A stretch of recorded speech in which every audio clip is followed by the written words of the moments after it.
Welcome, everybody. My name is Gail Williams, and I'm the coordinator for the Exploring Leadership Colloquia series. And thank you all so much for coming out on a really very cold day. What I'd like to do is to introduce you to the host for today's colloquium, and that's Dennis Andrusik. Dennis is the director of the Applied Engineering and Technology Directorate. For those of you who are outsiders, we call that AETD. Would you give a warm welcome to Dennis?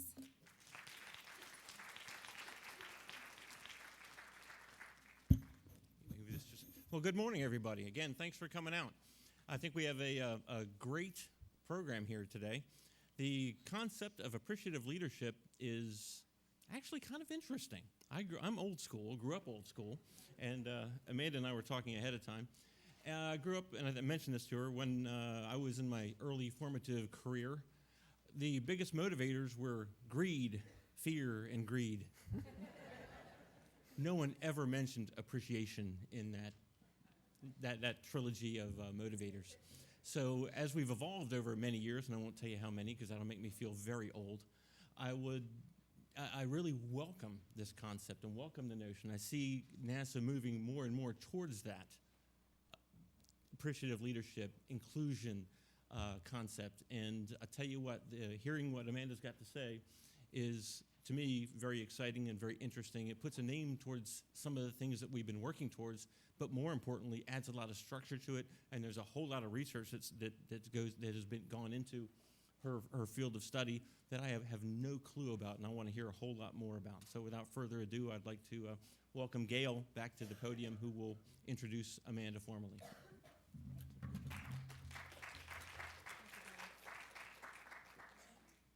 Thank you.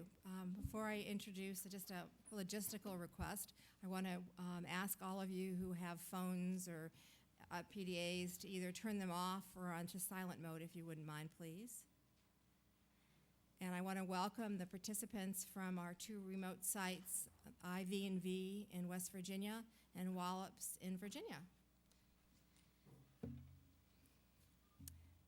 And at the end, before you leave, I will be telling you a little bit about the new model that we're using for this colloquium in terms of pairing it with some learning clinics. So please stay to the very end so you can hear all about that, because there's still some room in the learning clinics should you choose to participate. Amanda Trosten-Bloom is the managing director for the Corporation for Positive Change. It's a consulting firm that uses appreciative inquiry for transformation as well as information in business, government, and the nonprofit world around the entire world. She's one of the first people to use appreciative inquiry for whole system change in the business setting.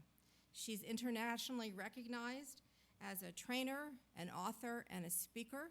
Some of you have already seen the 3 books, just a subset of the books that she's written that are available here for sale. Amanda's work focuses primarily on strength-based change in the areas of cultural transformation, strategic planning, mergers and acquisitions, leadership development, and business process improvement. Over the course of 30 years, she's worked in a wide variety of arenas. Her clients, and the list is very long, I'm just going to give you a very few, those that are names that I think you'll easily recognize. Hewlett-Packard, Accenture, Hunter Douglas, and NSA, just to name a few.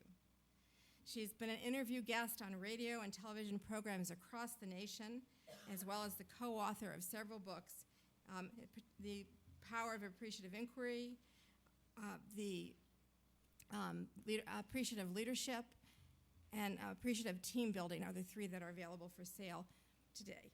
So please, on a very, very cold day, give a very warm welcome. And this is a return visit because Amanda was here in 2005. So give her a 2011 warm welcome, Amanda Trosten-Bloom. Thanks.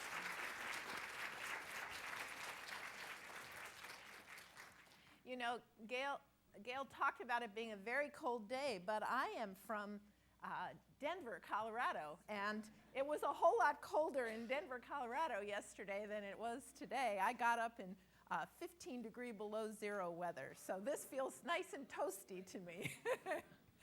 I hope it's not rolling your way. You all have had your share of hard winter weather already. So thank you so much for inviting me back again to talk about our latest passion, which is appreciative leadership. We've spent years and years working in the field of appreciative inquiry. Some of you I have actually met before in this capacity, and now we're beginning to focus our attention differently on this field specifically related to leadership. And what we'll be doing today is discussing the broader context in which appreciative leadership was born. I will introduce something of what appreciative leadership is and its byproduct, which we call positive power. And then I will give you an opportunity to experience at a very high level, or at least be exposed to, 5 strategies that we've identified for fostering appreciative leadership across your organization. But before we do any of that, we're going to just have a little experience of appreciative leadership on a very minor scale. I'd like to give you all an opportunity to experience something that we call an appreciative check-in. Now, some of you came here with coworkers or friends, and I'd like to encourage you to stretch on this and to spend a minute talking with someone other than the person you came in the door with, or if you're sitting separately in the room, to scooch over and sit next to someone else. Just take a moment, turn to someone, and share something that has gone really well for you here at work in the last couple of weeks. Something that you really feel proud of, something that you feel a sense of joy and pride in. Take a moment.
About 1 more minute. About 1 more minute.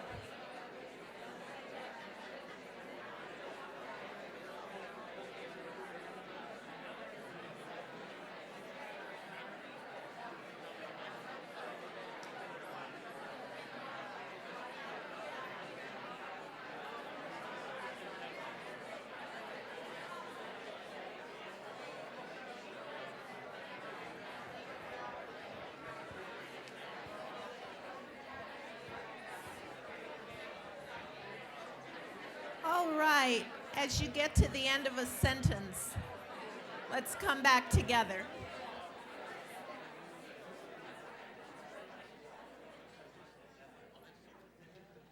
So I gather from the level of energy that I heard in the room that this was an interesting activity. Any reflections about what it was like to start by checking in on something that had worked?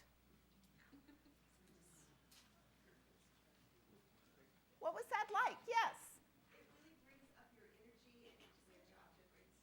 It brings up your energy and gets you off to a great start. I'm repeating this not to insult you, but for the people at remote locations who can't hear you speak.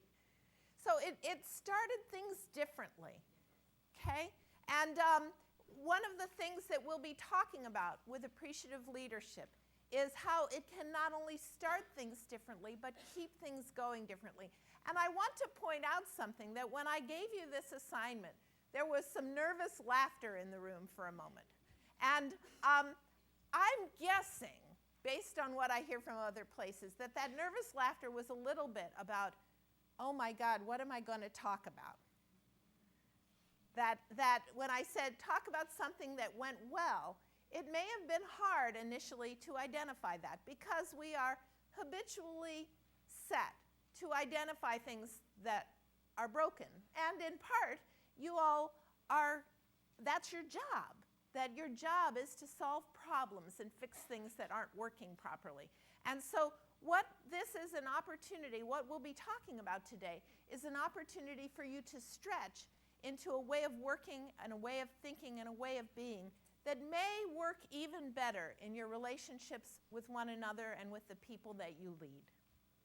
So what I'd like to do is to take a few moments to set what we would call the global context for appreciative leadership. Appreciative leadership is a new way of working that we believe is uniquely suited to the world in which we're operating right now. Things have changed in the last dozen or so years. New generations have already come of age. Your workforce now consists of many younger people and many baby boomers who are either just retired or getting ready to retire. There's a lot more age diversity in the workforce than there was a dozen years ago.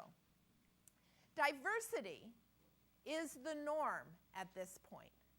That we have much more diverse workforce, much more diverse communities, and we are working multinationally, especially on the projects that many of you are working on.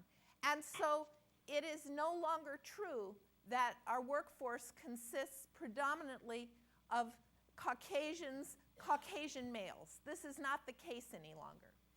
Institutions are being reinvented. We saw this in spades over the last few years as our financial systems have come to the brink and have had to come back again. The automobile industry, many other institutions are having to transform in order to be able to remain vital. And finally, holistic and sustainable approaches, which were once considered to be sort of optional, are now necessary. That we're aware of changes in our climate, changes in our atmosphere, changes in the world that will not enable us to continue to go on with life as usual. We have to be thinking generations out before we make big decisions. Now, that's the global context, but there's a philosophical context for appreciative leadership as well.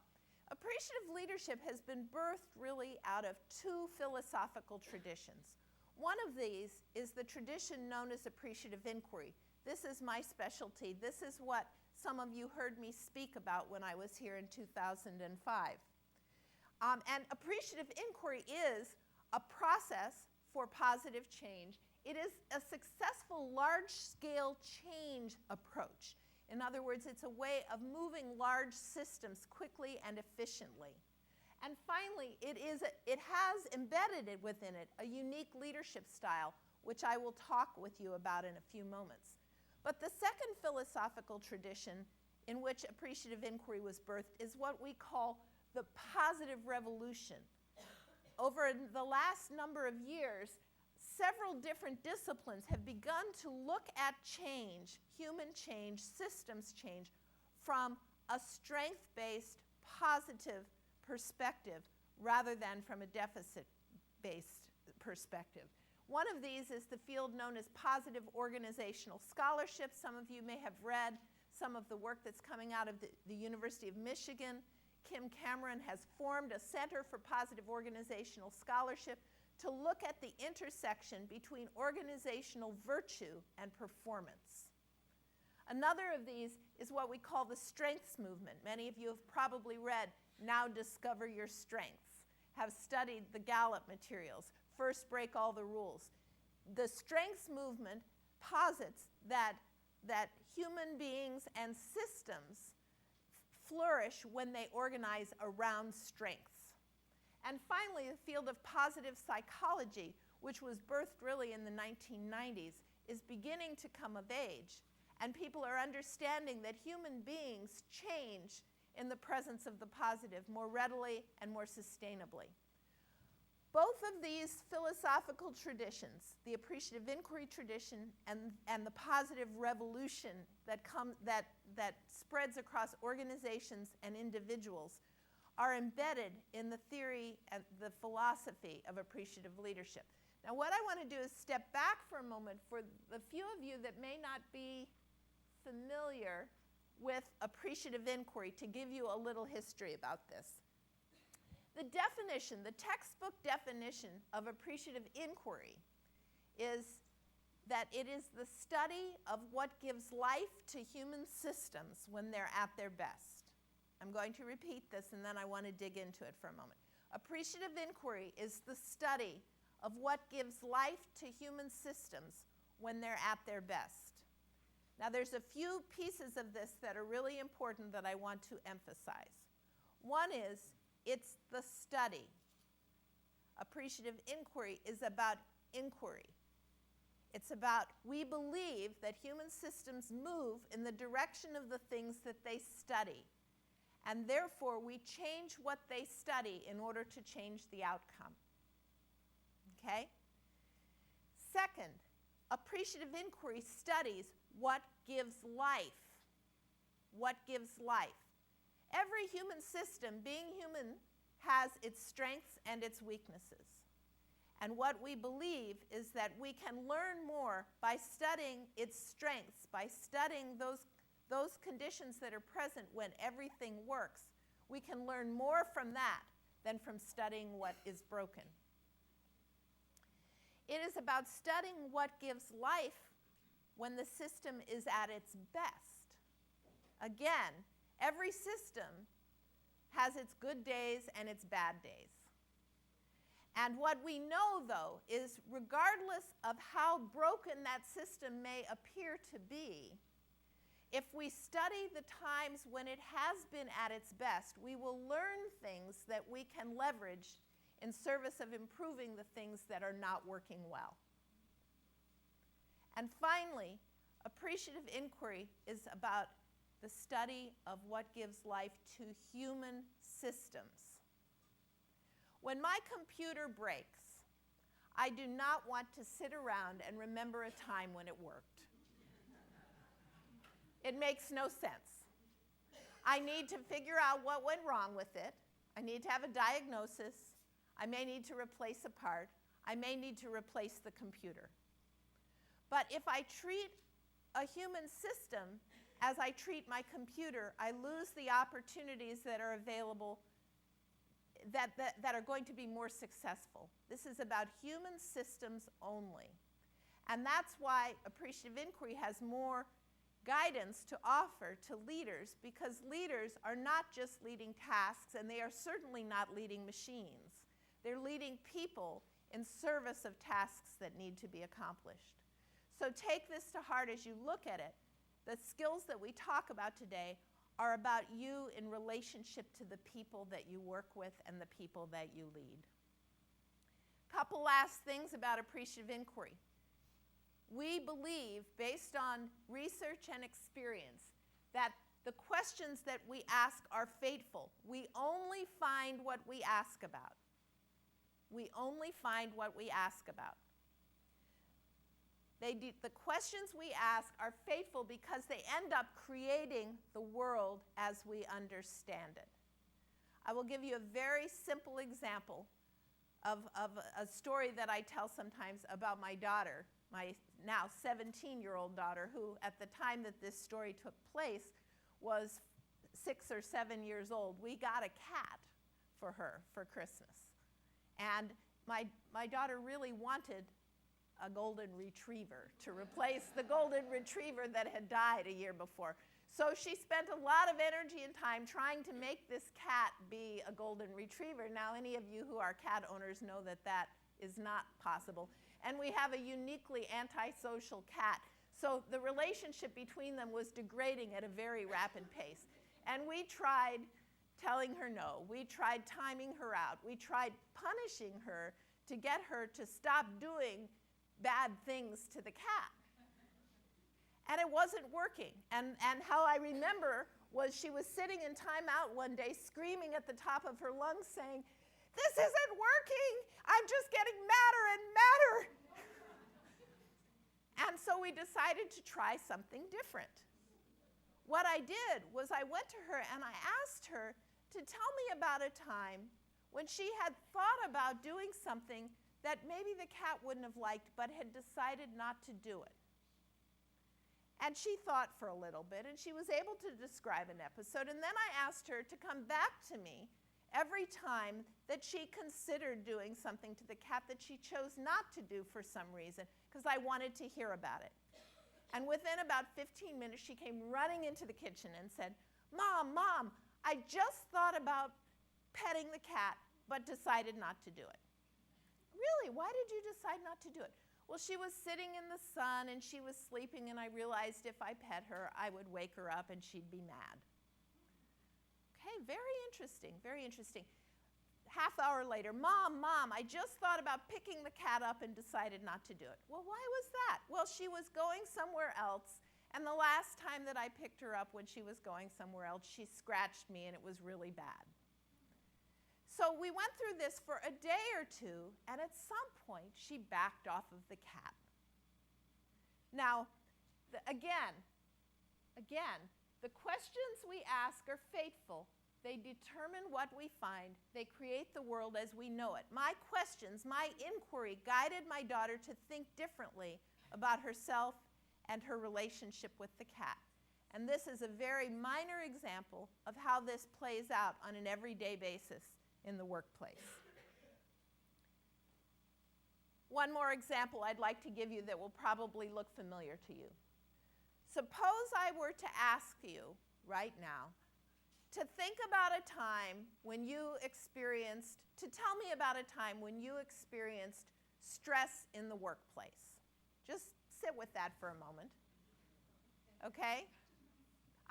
I bet you've probably experienced it once or twice, right? So just call out a couple of the things that come up for you as you think about this experience of stress in the workplace. Call it out. Hardware failures. Okay? Boy. Say it again? Preparing for events. Good. One or two others. Failing to meet deadlines. Failing to meet deadlines. One more. Resistance from the prime contractor. Resistance from the prime contractor, and there was one other? Coworkers not working well together. Coworkers not working. You've got a lot of stress, don't you? And as I asked you this and you heard each other talk about it, I'll bet your stress levels went up a little bit, right? So when I asked you to talk to me and tell me about stress in the workplace, you re-experienced that. You re-experienced it on some level. Now, suppose instead I had asked you to think about a time or tell me about a time when, despite the fact that there was too much going on, or maybe even that you were shy of resources, that you had a sense of joyful productivity. Okay? Now, I'll bet you that you can find that too. Is that true? Okay? So one person just call out an example of something like that that others might recognize. Yes? Made a deadline without enough resources. You made a deadline without enough resources. Good. And each of you has your own story. Now, we will only hear about the joyful productivity if we ask about it. We will only hear about it. And in some cases, what's true is you will only think about it if I ask about it. So what I'm doing when I ask you about your experience of joyful productivity is I'm giving you an opportunity to re-experience and to understand something that you wouldn't ordinarily focus on. Appreciative inquiry is the study of what gives life to human systems when they're at their best. Appreciative inquiry gives people a sense of possibility and unleashes energy in a system that would otherwise remain dormant. So with appreciative inquiry as background, my partners and I spent time thinking about things. We were doing appreciative inquiry work in a number of organizations, some of which Gail described, and we noticed that in some organizations that we would begin a process and it would take off like gangbusters and it would get more and more energy as time proceeded. And in other organizations, we would launch an initiative and it would start really well, and then the energy would fizzle over time. We had a hard time sustaining it. And we became curious about this. We wanted to understand what were the differences between the initiatives that really thrived and those that were not as effective. And one of the things we noticed was that the initiatives that thrived were largely led in a very consistent fashion. That the leaders who were responsible for spearheading the really thriving initiatives had certain characteristics in common with one another. And it was out of this experience of noticing the different leadership styles that we began to explore this concept that unfolded into appreciative leadership. One of the characteristics that the leaders had in common was that they were by and large committed to the positive.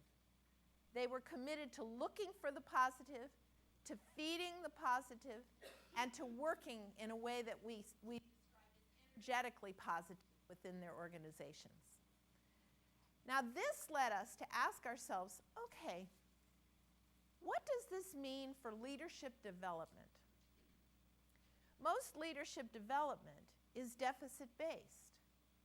What do? We send out 360 evaluations and we ask people to rate their managers. It's very useful information and some leaders are able to do a lot of good with that.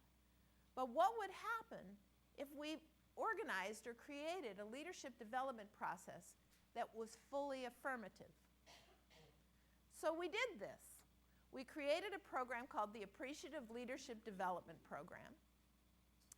And we hosted it 3 times a year, and we watched what happened. And we had leaders that came through that had incredible transformations in their performance, in some cases in their careers.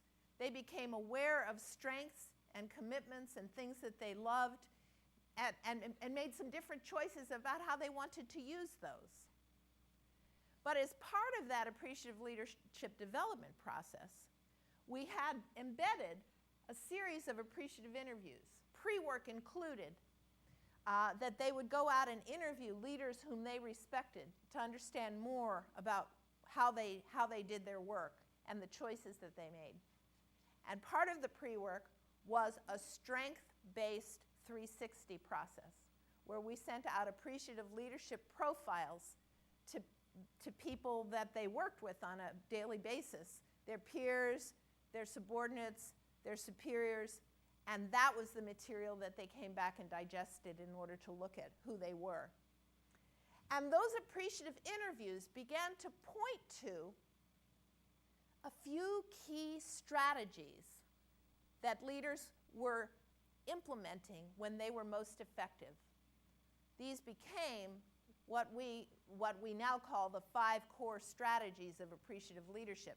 But what we did was we then carried those 5 strategies out to appreciative focus groups and validated them before we put them out in the book that you're looking at. All of this is what birthed the theory of appreciative leadership that I'll be talking about now. So what is appreciative leadership? Appreciative leadership is described as the relational capacity to mobilize creative potential and turn it into positive power. Appreciative leadership sets in motion ripples of confidence, energy, enthusiasm, and performance to make a positive difference in the world.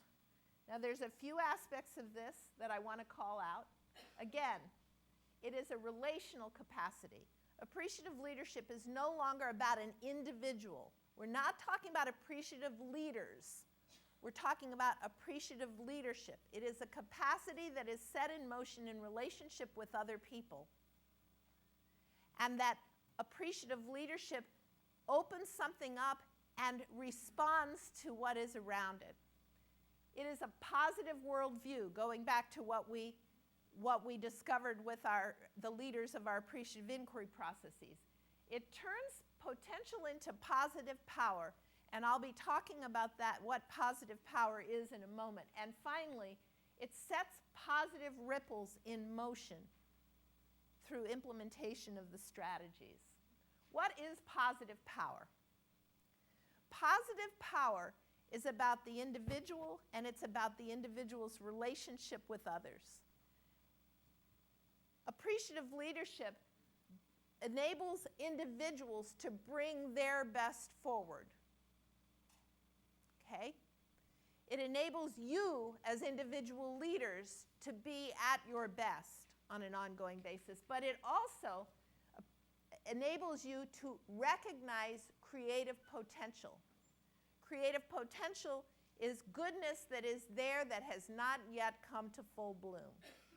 Goodness that is there within an individual, goodness that is there within a team, goodness that is there within a system. And finally, appreciative leadership unleashes positive power by enhancing individual and collective capacity. And it does this through the alignment of strengths within the system. So let's talk a little more about what we call the 5 relational strategies of appreciative leadership. This is what we call, you all have the NASA meatball. We have the appreciative leadership soccer ball. We created the graphic and realized what it looked like, and now this seems to be what it is. Okay, the first of these strategies is what we call the wisdom of inquiry. And it has to do with leading with positively powerful questions. In our book, we say over and over again, people tell us that the people they happily follow are those who ask questions and truly listen to others to hear what they have to say. Let me give you an example of this, of leading with positively powerful questions. We have a client, Community Development Institute. It's a really fine nonprofit organization that manages the contracts for Head Start programs that have been decertified by the national body because of quality issues. Now you can imagine that this is a very hard job for an organization that is committed to working in the energetically positive, because they're getting programs that are broken. It's the only programs that they ever see.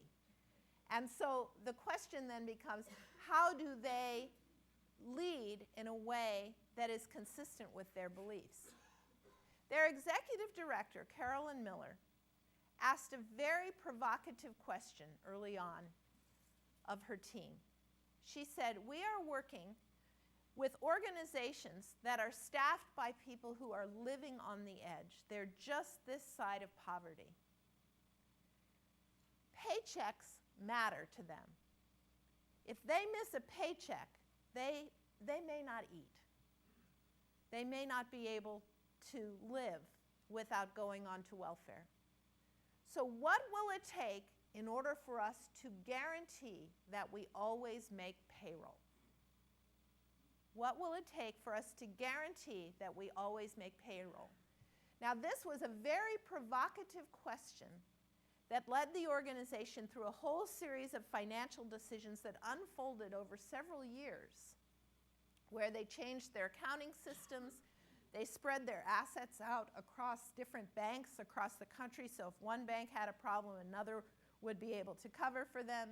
It had to do with how they managed their assets internally. They made a whole series of decisions in response to Carolyn's very provocative question. On 9/11, when the World Trade Center went down, when the World Trade Centers went down, and many banks were unable to function, they made payroll that Friday because of the systems that they had set into place. So appreciative leadership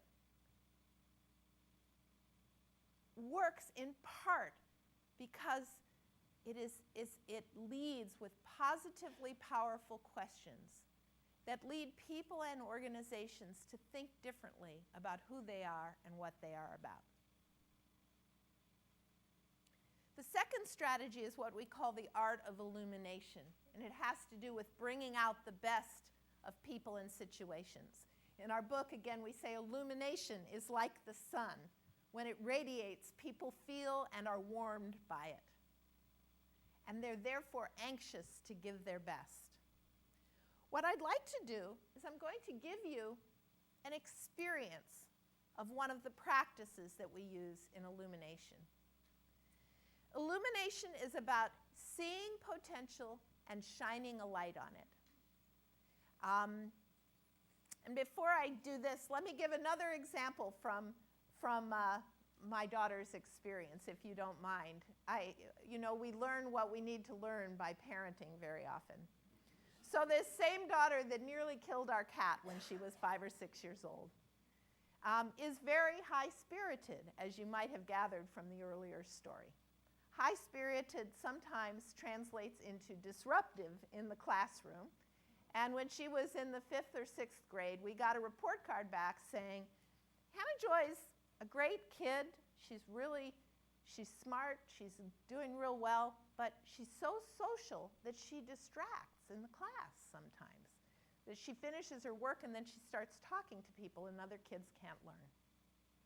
She was very upset about this because she sees herself as a really conscientious student. She went in and she talked to her teacher about it, and he explained what he was thinking, and she understood it. And at the end of the session, he said, Hannah Joy, would it be helpful to you for the next couple of weeks if I were to, at the end of the class, tell you if you've done one of those distracting things so you know what you're doing and what it looks like? And she thought about it for a second, and she said, well, Eric, that might help, but I think what might help a little better is if I can make it through a class without distracting once. Maybe you would tell me that. She said, I don't know what it is. It's something about a compliment just makes me want to do it again. So they spent the next couple of weeks. First off, you should have seen the look on her teacher's face. You could have, knocked him over with a toothpick. He was so surprised. She said, what a good idea.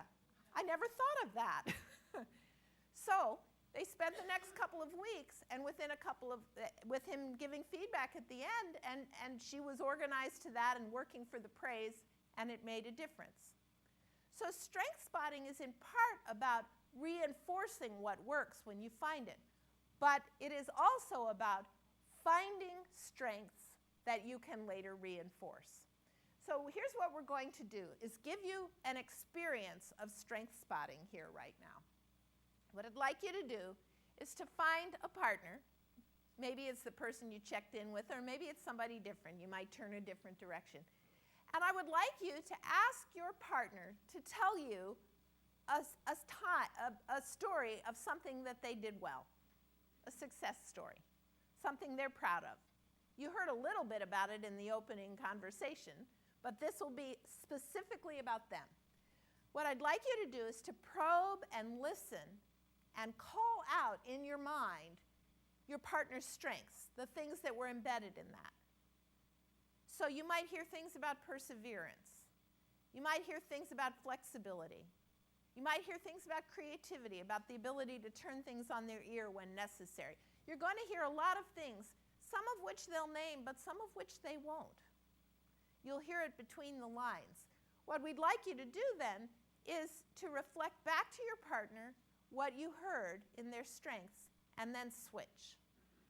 So everybody will have a chance to tell a story and get feedback, and everybody will have a chance to hear a story and give feedback. We'll do 4 minutes each, 8 minutes total. So I'll let you know when 4 minutes is up. Have fun strength spotting.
Okay, now's a good time to switch, and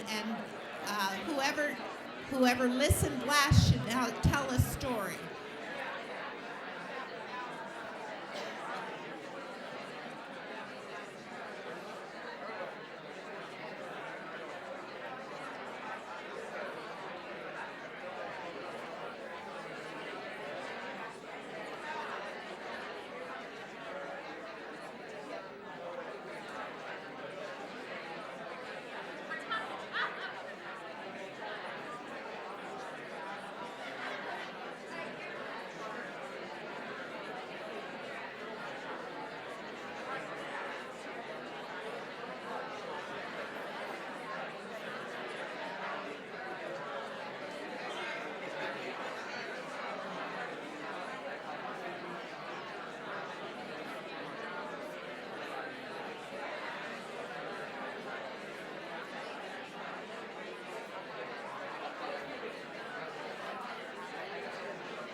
wrapping up.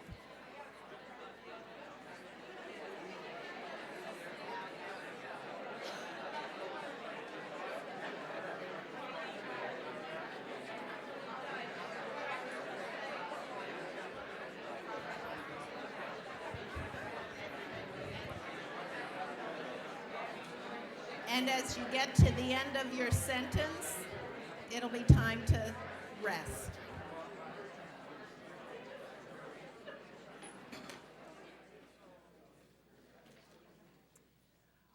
All right. What was that process like? Both the process of spotting and the process of being spotted in this regard.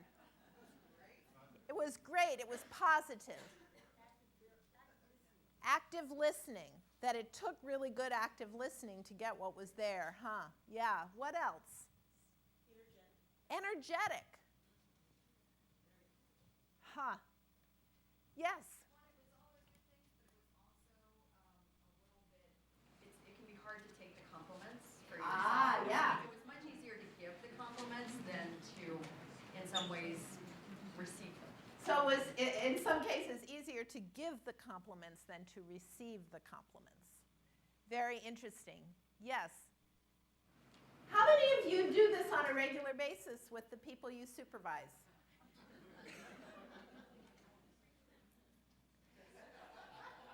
How many of you receive this regularly from your manager? One person. That's cool. What a great manager. That's great. So, what do you imagine might happen if this became a regular practice within Goddard and within the other agencies that you are here to represent? This is dangerous. This is dangerous. It would shake things up a little, huh? Yeah, strength spotting is a crucial skill that's very simple to implement. You don't need to sit down and ask someone necessarily what it is that they did well. Although what's particularly useful about that is that you're not only hearing what they did well, but you're hearing what they cared about. And that puts you in a position then to be able to make choices about how you might assign them. The things, not just the things they're good at, but the things they like to do. Okay? This could be a regular part of your performance evaluation process, but please don't wait until once a year to do it. Okay? And you can also do this at home with your family, with your kids, with your husband. When something goes well, just shine a light on it. Because human systems are sort of like plants. If you put a plant into a dark room with a sliver of light, what happens to it? It doesn't die. It has a sliver of light. I see a lot of hands going this way. If you put a plant in a dark room with a sliver of light, it turns towards the light. And if you turn it around, it turns back around to face the light. Human systems grow towards the light. And what you're doing when you strength spot and when you call out people's strengths and potentials like this, you are shining a light on it. You're giving them something to move towards, something positive to move towards. And it is much easier for a person to move towards something than to move away from something that is not working. So, having heard about one of the strategies, inquiry, and experienced briefly a second one, illumination, I'd like to talk about the third strategy of appreciative leadership, and that is what we call the genius of inclusion. It's about engaging with people to co-create the future. And our book says when you practice inclusion, people feel they are part of something. When they feel a part of something, they care for it. Or in the words of Marv Weisbord, whom some of you know, people commit to what they create.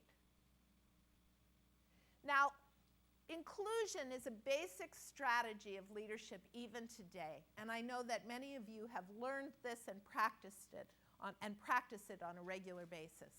And in fact, when Dennis and I were speaking earlier this morning, what I hear is that inclusion is really a key success strategy for Goddard right now, particularly on the large scientific endeavors that you're involved in, because no one person or even a single team can have the skills or the knowledge to be able to do the important work that you're doing right now. So inclusion across teams, across organizations, across countries is a key success strategy for Goddard. What I'd like to do is to build on what you're already doing and suggest that you begin considering another level, a deeper level of inclusion beyond what is most familiar. And that rests on two skills that come particularly out of our work with appreciative inquiry. One of this is what we call inclusion across improbable pairs. Setting people up in improbable pairs. Now, you experienced a small bit of this morning when I said, you came in with your friends and your colleagues, why don't you talk to somebody else? Okay? Improbable pairs is about putting together people in conversation and in relationship who don't normally spend time together. Now, I would like to share a story about the power of improbable pairs with you. We've done, over the last several years, we've done a long-term award-winning project with a community in Colorado called Longmont, the city of Longmont, Colorado. Longmont is a small community, about 100 years old, that lives in the shadow of Denver and Boulder, which are just up the road. And the whole Front Range of Colorado is becoming sort of a metropolis, like the Dallas-Fort Worth area. And Longmont said, we don't want to be part of the urban sprawl. We want to be a vibrant, freestanding community where people live and work and pray and play.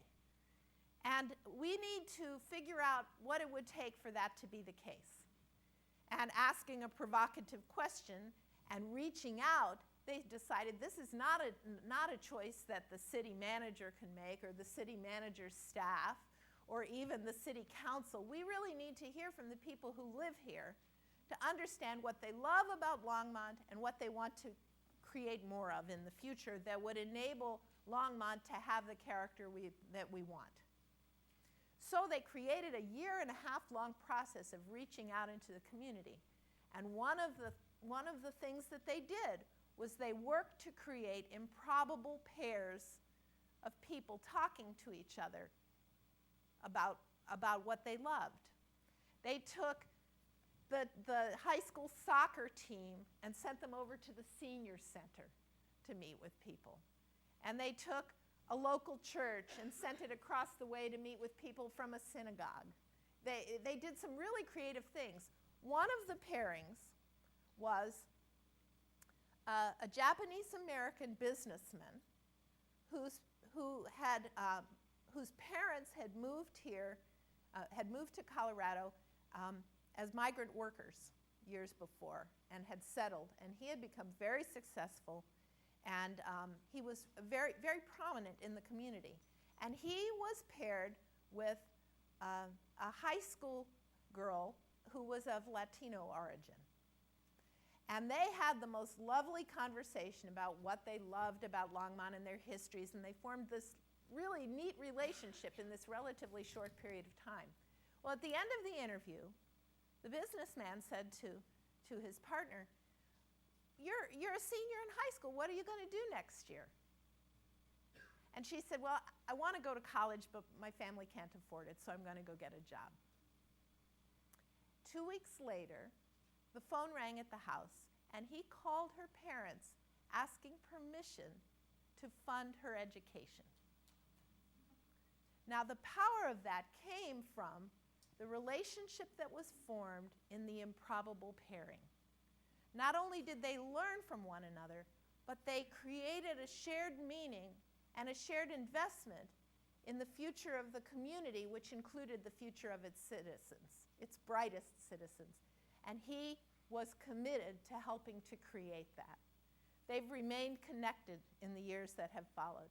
And there are many other stories like this that you'll find across the work that we've done. A second element of this is what we call improbable participation. And that is inviting everybody whose future it is to participate in a decision. Now, we're used to saying, okay, I'll get the leader from this team and the leader from that team and the leader from this team and this one person who has some technical expertise, and I'm going to bring them together to make some choices about what we do with this project. What we're not accustomed to is thinking across the value chain. Who are all the people who have influence, who have information, who have investment? Who are all the people who could be brought to the table? Customers, customers, customers. The people who are going to have to change the way they do their work in order to implement the thing that's coming up. Improbable participation causes you to invite the whole system into the room and creates a whole different level of conversation and outcome that would not otherwise be possible. So now I'd like to turn my attention to the fourth strategy, which is what we call the courage of inspiration. It's about awakening the creative spirit. What we've said in our book is inspiration breathes life into new possibilities. It offers hope in the midst of crisis. And it gives people a reason and a way to go forward. It unleashes otherwise latent potential and sparks the fire of excellence in an individual and in an organization. Now, all of us have experienced inspiration in various ways along the way, but I feel moved to at least share an example that will be meaningful to everybody who's associated with Goddard and with NASA. You know, we're coming up on the 50th anniversary of President Kennedy's State of the Union address, in which he put forth the idea of moving forward with the space program in an aggressive way. I went online and I